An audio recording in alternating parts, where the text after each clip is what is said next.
ថ្ងៃនេះបងប្អូនឆាបន្លែ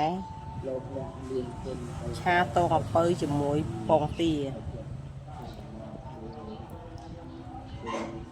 ឆាត្រឡប់ខ្លាញ់ជាមួយពងទាអូខេខ្ញុំដាក់ខ្លាញ់ដាក់ខ្ទឹមបំពងដាក់ពេញខ្យល់ឆាសបល់វាស្អិនឲ្យវាបាយចូលគ្នាខ្ញុំដាក់បន្លែធម្មជាតិបងប្អូនតលពៅផ្កាលពៅនេះខ្ញុំមិនដាក់សាច់ទេថ្ងៃហ្នឹងខ្ញុំចង់ហូបបន្លែថ្ងៃហ្នឹងខ្ញុំឆាតងពៅរួយពងទាបងប្អូនឆាបន្លែស្អិនសិនត្រឡប់ខ្លាញ់ជាមួយប្រេងខ្យងសិន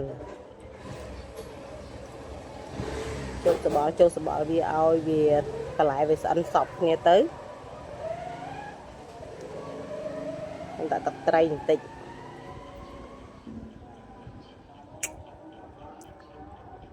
ដាក់ឆ្កបន្តិចទៅ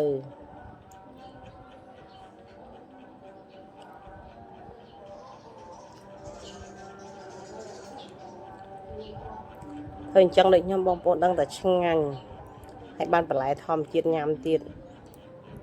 បន្លែយើងឡើងចំពប់ហើយឲ្យវាចូលជាតិគ្នាបើកភ្លើងតិចបងប្អូនធ្វើតាមខ្ញុំអត់ខុសទេឆ្ងាញ់ទៀតប៉ុន្តែនេះយើងហូបយើងអត់ចង់ហូបសាច់អញ្ចឹងណាយើងចង់ហូបបន្លែបានច្រើនមានបន្លែខ្លះមានបន្លែខៀវខ្លះវាមានកាសយំច្រើនបងប្អូនហូបបន្លែច្រើនគឺល្អដែរ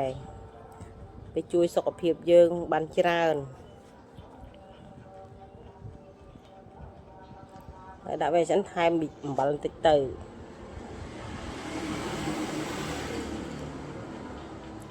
បន្លែយើងស្អិនហើយសបល់វាកន្លែងណាអត់ទាន់ស្អិនកូរបន្តិចទៅ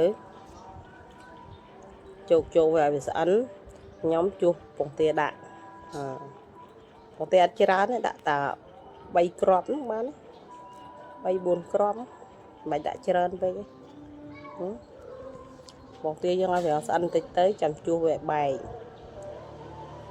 ឲ្យវាកកកុំឲ្យវាវល់ពេកចូលវាត្រឡប់ចឹងទៅឲ្យវា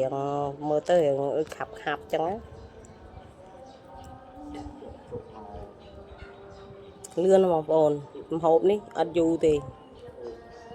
ដាក់តែ3គ្រាប់នោះបានហើយព្រោះបន្លែតែ2ដុំ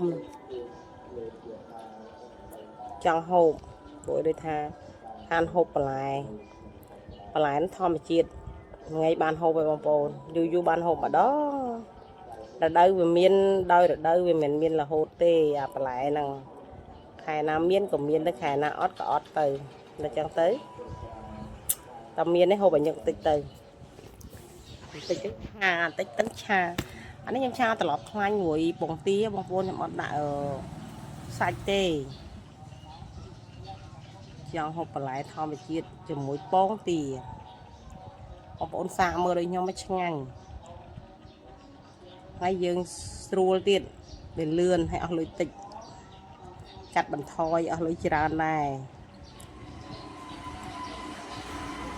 អានេះម្ហូបសាមញ្ញស្រែ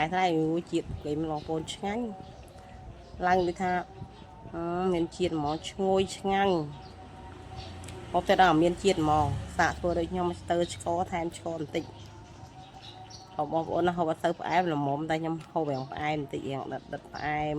ល្មមផ្អែមសាល្មមខ្ញុំយកផ្អែមខ្លាំងឲ្យ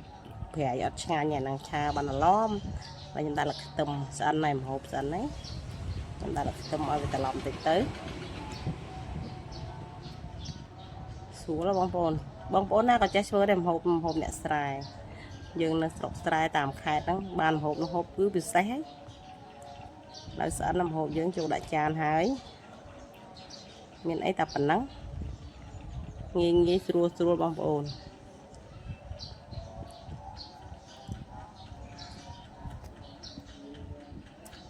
តាន់តែបងប្អូនអ្នកតំណ